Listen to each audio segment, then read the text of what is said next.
4.1 का दूसरा प्रश्न क्या कर रहा है, दूसरे का पहला प्रश्न कर रहा है कि एक आयताकार भूखंड का क्षेत्रफल 528 स्क्वायर मीटर है, क्षेत्र की लंबाई व चौड़ाई, लंबाई जो भैया वो चौड़ाई के दोगुने से एक अधिक है। तो जो भूखंड है भैया उसका लंबाई चौड़ाई ज्ञात है। पहले पूरी बात को ध्यान से समझने का प्रयास करिए। कर अभी हमारे पास मान लेते कोई खेत है, ठीक है ना, ध्यान समझिएगा।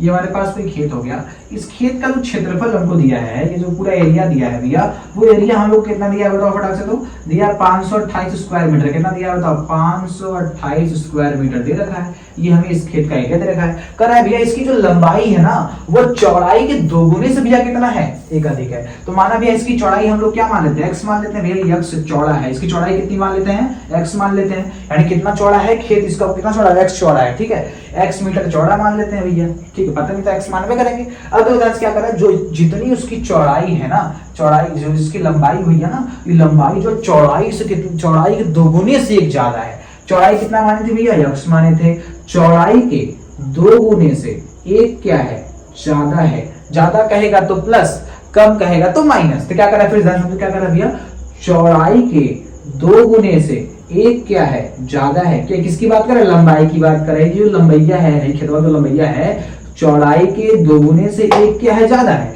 तो कह रहा है इस खेत का क्षेत्रफल दिया 528 स्क्वायर मीटर दिया है, तो इसकी लंबाई चौड़ाई ज्ञात की। ध्यान समझो कैसे करना। पहले हम क्या देखो, इस चीज में आपको x का मान निकालना नहीं है, आपको 4.2 से x की वैल्यू निकालनी पड़ेगी। लेकिन इस चैप्टर में केवल आपको समीकरण बना करके, द्विघात समीकरण बना करके छोड़ देना है, ठीक है। चलो देखो क्या काम करेंगे। तो पहले लिखेंगे माना आयताकार भूखंड की लंबाई मानेंगे भैया x, इसमें कोई दिक्कत वाली बात नहीं है। चलो अब दूसरी बात कर लेते हैं, माना आयताकार भूखंड की चौड़ाई। बताओ चौड़ाई क्या कर रहे हैं भैया, चौड़ाई जो है ना, सॉरी उल्टे मान लिए। देखो तो पहले चौड़ाई क्या मानेंगे हम लोग, x मानेंगे, कोई दिक्कत नहीं है। लंबैया क्या है, जो लंबाई है यह चौड़ाई के दोगुने से ज्यादा है, तो पहले लंबाई मानते हैं। चलो देखो ध्यान समझो, यानी माना आयताकार भूखंड की जो है चौड़ाइया है, चौड़ाई कितनी भैया, x है। लंबाई क्या कर रहा है, लंबाई के बारे में कह रहा है भैया जितनी आपकी चौड़ाई है ना, इसकी दो गुने से भैया एक क्या है, वह ज्यादा है। इतनी बातें क्लियर हो गई। चौड़ाई के दोगुने से एक क्या है, ज्यादा है, क्या लंबाई। चलो देखो सर, अब देखो हमको पता है भैया आयत का क्षेत्रफल, क्या लिखेंगे, आयत का क्षेत्रफल बराबर हमको दिया है 528 स्क्वायर मीटर।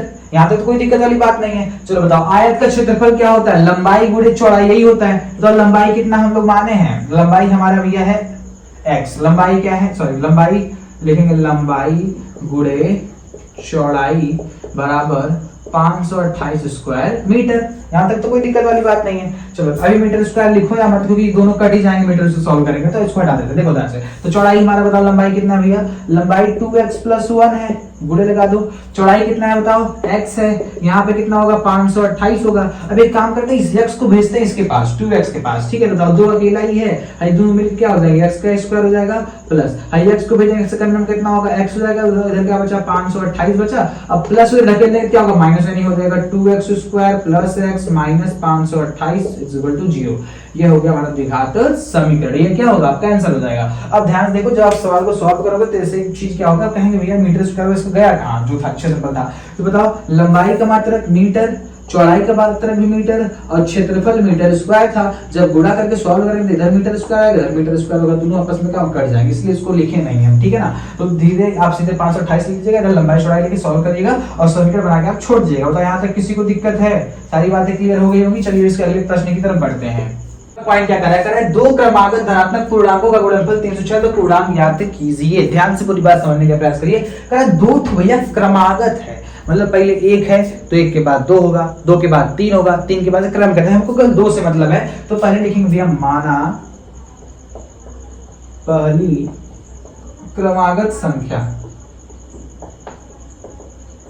x होगा, ठीक है। अब दूसरी मान लेते हैं, माना दूसरी क्रमागत संख्या बराबर, देखो पहला x है, दूसरे में एक जोड़ देंगे तो x + 1 हो जाएगा, यानी दूसरा हो जाएगा भैया x + 1। बताओ यहाँ पे कोई समस्या है नहीं, तो क्या लिखेंगे, माना पहली क्रमागत संख्या बराबर x है और माना दूसरी क्रमागत संख्या बराबर x + 1 है। तो कह रहा है कि इनके धनात्मक पूर्णांक है भैया, इनका जो गुणनफल है कितना भैया, 306 है। तो क्या लिखेंगे, प्रश्नानुसार क्या लिखेंगे, प्रश्नानुसार, तो प्रश्न के अनुसार चलेंगे भैया। प्रश्न हमारा क्या कर रहा है, कह रहा है दोनों का गुणनफल करोगे 306 आएगा। चलो पहले का संख्या क्या है भैया, x है, दूसरा कितना है x प्लस 1 है, दोनों का गुणनफल करेंगे भैया कितना आएगा भैया 306 आने वाला है। किसी को इसमें दिक्कत है नहीं, कह रहा है पहली संख्या और दूसरी संख्या का जो गुणनफल है वो 306 है, इसमें किसी को तो कोई दिक्कत नहीं है। अब ध्यान से देखो क्या काम करेंगे, इस x को ढकेलेंगे इसके पास से कितना होगा भैया, x शून्य हो जाएगा, प्लस लगाओ, इस x को ढकेलेंगे के पास x से करना x होगा बराबर यहाँ बचेगा 306 होगा, प्लस 300 ढकेलेंगे इधर माइनस 306 नहीं है, क्या हो जाएगा x square plus x minus 306 बराबर हो जाएगा 0। ये होगा आपका आंसर। ये बना के आपको केवल छोड़ देना था। उम्मीद करते हैं यहाँ तक बातें क्लियर हो गई। चलिए पॉइंट क्या कर रहा है, कह रहा है कि रोहन की माँ उससे 26 वर्ष बड़ी है। पता नहीं रोहन कै साल का है, लेकिन उसकी मम्मी उससे 26 साल बड़ी है, ठीक है। फिर क्या कह रहा है, उसकी आयु का जो गुणनफल यानी उनकी जो आयु का उनकी आयु का जो गुणनफल है अब से 3 साल बाद, यानी पहले उनकी आयु का गुणा करिए, गुणा करने के अब से 3 साल बाद, ठीक है, 360 हो जाएगी। तो पता करो रोहनवा कै साल का था, पता किया जाए, अरे पता कर लिया जाएगा, ठीक है। चलो फटाक से करते हैं।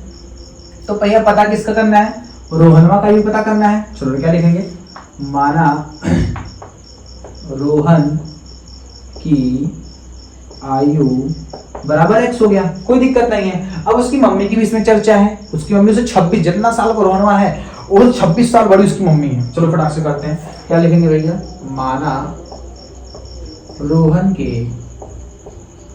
माँ की आयु, ठीक है। तो जितना साल का रोहनवा होगा उससे उसकी मम्मी क्या साल बड़ी है, 26 साल बड़ी है। अधिक कहेगा तो प्लस करेंगे, कम कहेगा तो माइनस करेंगे, ठीक है। अब ध्यान से इसमें क्या काम करना है, कह रहा है कि इन दोनों की आयु में भैया क्या साल बाद है, 3 साल बाद की बात हो रही है। देखो 3 साल बाद का मतलब उसमें 3 साल क्या करेंगे, प्लस करेंगे, ठीक है। क्या लिखेंगे, 3 वर्ष पश्चात, 3 वर्ष बाद। चलो भैया बाद में दोनों में 3-3 साल जोड़ना पड़ेगा, तो पहले इसमें 3 साल जोड़ो, कितना होगा, x प्लस 3 होगा। चलो इसमें 3 साल जोड़ो, 26 3 कितना होगा बताओ, तो लिख देंगे ऐसे, x प्लस 26 प्लस 3 बराबर इन दोनों की आयु का जो गुणनफल भैया कितना हो जाएगा, 306 के बराबर हो जाएगा। सॉरी 360, कितना है, 360 के बराबर हो जाएगा। अब देखो फिर समझो क्या कर रहा है, कह रहा है कि भैया जो रोहन था उसकी आयु में 3 साल बाद 3 साल प्लस कर दिए। फिर कह रहा है जो भैया उसकी मम्मी थी 26 साल बड़ी, उनकी आयु में 3 साल बाद, तो दोनों में 3 हम क्या किए, जोड़ दिए, यानी x में 3 जोड़ेंगे, फिर x प्लस 26 में भी 3 जोड़ेंगे और दोनों को देखिए गुणा कर देंगे, 360 के बराबर हो जाएगा, कोई दिक्कत नहीं है। चलिए गुणा करना शुरू करते, बताओ क्या होगा, पहले सॉल्व करो, x प्लस 3 होगा। चलो इसको जोड़ो, x तो एक बार है, 26 3 कितना होगा बताओ, 29 हो जाएगा, बराबर कितना कर लेंगे, 360। जहां तक कोई समस्या नहीं है। चलो x को ढकेलेंगे, x के पास कितना होगा, x स्क्वायर हो जाएगा प्लस, x को ढकेलेंगे 29 के पास कितना हो जाएगा भैया, 29 हो जाएगा प्लस, 3 को ढकेलेंगे x के पास कितना हो जाएगा, 3 हो जाएगा प्लस, 3 को ढकेलेंगे इसके बाद 3 होंगे 27 के साथ, 3 होंगे 6 2 कितना होगा, 87 बराबर हो जाएगा 360। बताओ कोई दिक्कत गुणा करने में है, फटाफट सब कर लेंगे। अब तो क्या काम करने लिखेंगे हम, ये x स्क्वायर प्लस 29 3 कितना होगा, 9 3 12, तो हो जाएगा 32x और प्लस में 87, इधर ढकेल देंगे तो माइनस में 360 बराबर हो जाएगा 0। बताओ कोई दिक्कत है, दिक्कत नहीं है तो सॉल्व करते हैं। x स्क्वायर प्लस 32x और प्लस माइनस घटेगा, फिक्स घटेगा तो बढ़कर 300 माइनस लगा दो। चलो देखो 10 में से 7 जाएगा तो 3 बचेगा, 5 में से 8 जाएगा उधार देंगे, 15 में से 8 जाएगा तो 7 बचेगा, यहाँ कितना हो गया 273 बराबर 0। कोई दिक्कत है, चलिए आपका क्या हो जाएगा, आंसर हो जाएगा। चलिए अगले, एक रेलगाड़ी 180 किलोमीटर की दूरी एक समान चार्ज से, कोई रेलगाड़ी है पोपो करते हुए 480 किलोमीटर भैया एक समान चाल से दूरी तय कर रही है। अब उसके बाद क्या करना है, यदि उसकी चाल 8 किलोमीटर प्रति घंटा कम हो, दूसरी स्टेप क्या करेगी, उसकी जो चाल है भैया अगर 8 किलोमीटर प्रति घंटा अगर कम हो जाएगी तो बताओ अगर मतलब कि अगर कम हो तो तय करने में 3 घंटे अधिक लेती है।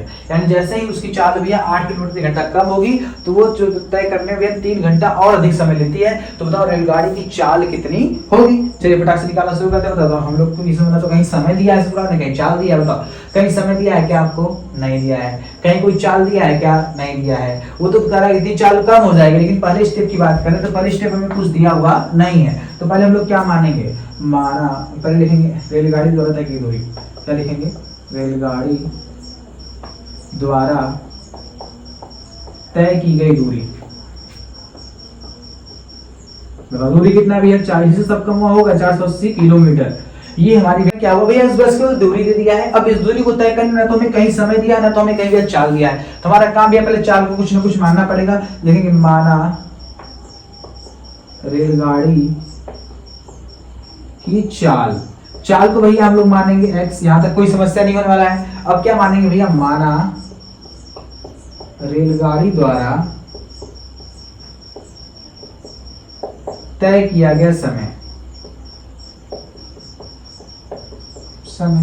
समय क्या लग रहा है, y लग रहा है, कोई दिक्कत इसमें नहीं है। देखो ध्यान से, रेलगाड़ी की जो चाल भैया उसको हम लोग x मान लिए और जो उसका समय भैया क्या मान लिए, y मान लिए। हमको दूरी दे रखा है तो हम लोग पढ़े होंगे समय बराबर होता है दूरी बटा चाल। क्या होगा बताओ, समय बराबर दूरी बटा चाल और चाल दूरी बटा समय। तो समय भैया हम लोग माने हैं x, y माने हैं, दूरी भैया 480 है, चाल भैया हमारा x है। समीकरण नंबर 1 तैयार है, कोई दिक्कत किसी को इसमें है नहीं। अब उसके अगले प्रश्न में आगे बढ़ते क्या कर रहा है, यदि इसकी चाल 8 किलोमीटर प्रति घंटा कम हो जाए, यानी जो ये चाल है भैया वो 8 किलोमीटर से प्रति घंटा कम हो जाएगी, तो लिखेंगे y बराबर 480 बटा x माइनस 8 कर देंगे। कम का मतलब घटा देंगे, लेकिन घटाने से कुछ न कुछ तो प्रभाव पड़ेगा भैया। जब चाल कम होगी तो गाड़ी धीरे धीरे चलेगी, जब धीरे धीरे कितना समय लगेगी भैया, 3 घंटा अधिक समय लेगी। समय में क्या करेंगे भैया, 3 इसमें देके जोड़ देंगे। बता इसमें कोई समस्या है, ये बन गया समीकरण नंबर 2। लिखेंगे समीकरण 1 व 2 को क्या करने भैया, घटाने पर जब घटाएंगे तो प्लस y से माइनस y कहानी खत्म हो जाएगा, खाली क्या बचेगा, इधर 3 बचेगा। अब इधर आ जाओ, ठीक है। अब बताओ इधर क्या बचा हमारा, बचा हमारा इधर 480, पहले बड़ा लिखेंगे क्योंकि बड़े में से छोटा घटाएंगे तो y प्लस में है और ये वाला माइनस में, तो प्लस y माइनस y खत्म, खाली क्या बचा प्लस 3, तो प्लस 3 है। बड़ा कौन है, 480 बटे x माइनस 8, माइनस क्या करेंगे भैया, 480 बटा x को माइनस करेंगे। चलिए सॉल्व करते हैं, ठीक है। चलो सॉल्व करो, काम खत्म हो जाएगा। x पूरा इसमें करेंगे तो क्या होगा, x स्क्वायर होगा, माइनस x पूरा इसमें करेंगे कितना होगा, 8x हो जाएगा। चलो 480 पूरा x में करेंगे कितना होगा, 480x हो जाएगा, माइनस इसका इसमें करेंगे तो भैया कितना होगा, 480x होगा, माइनस माइनस क्या हो जाएगा, प्लस हो जाएगा। और 8 में इसमें करेंगे अगर 3840 आएगा, कोई दिक्कत होने वाली बात नहीं है। चलिए भी काम करते हैं, देखो ध्यान से कि लटका बन ढक के उसके पास 3 गुणा इसमें करेंगे कितना आएगा, 3x स्क्वायर हो जाएगा। चलो इनका इधर ऊपर सॉल्व करते हैं, ठीक है ना, ताकि आपको दिखाई दे यहाँ पे। अब देखो काम करते हैं, इसका गुणा जब 3 गुणा इसमें करेंगे कितना होगा, 3x का स्क्वायर हो जाएगा। अब 3 गुणा इसमें करेंगे तो माइनस पहले लगा दो, 3 8 कितना हो जाएगा भैया, 24x हो जाएगा। जब सॉल्व करो, चलो देखो 480 प्लस से माइनस वाला कहानी खत्म, क्या बचा खाली 3840 प्लस जगह क्या देंगे, माइनस अगर क्या हो जाएगा, 3x square minus 24x minus 3840, बचा कुछ नहीं, बराबर 0। अब एक काम करें, 3 का पहाड़ा कॉमन कर लो, कोई दिक्कत नहीं, 3 से 3 खत्म, क्या बचेगा, x स्क्वायर बचेगा, 3 8 कितना हो जाएगा, 24x हो जाएगा। अब 3 8 बार में कट जाएगा। अब चलो 3 ही करना, 3 दूनी 6, 2 बचेगा, 3 8 24 0 बराबर कितना हो जाएगा, 0। अब इसमें किसी को समस्या नहीं होना चाहिए। उम्मीद करता हूं दोस्तों आपको चैप्टर नंबर 4.1 के सारे एक्सरसाइज समझ में आए होंगे। ये दोस्तों आपको वीडियो वाकई में अच्छी लगी तो वीडियो को लाइक कीजिएगा और चैनल पर नया है तो चैनल को सब्सक्राइब करके बेल आइकन नोटिफिकेशन जरूर प्रेस कर दीजिएगा, ताकि ऐसे डेली आपको वीडियो मिलती रहे, आप लोग मन लगा के पढ़ाई करते रहें। ये दोस्तों आपको किसी भी वीडियो कोई प्रॉब्लम होती है आप लोग कमेंट करिए, आपको उस टॉपिक वीडियो बना करके जरूर दिया जाएगा, ठीक है। चलो आपको नेक्स्ट वीडियो में, तब तक के लिए बाय बाय, जय हिंद, वंदे मातरम।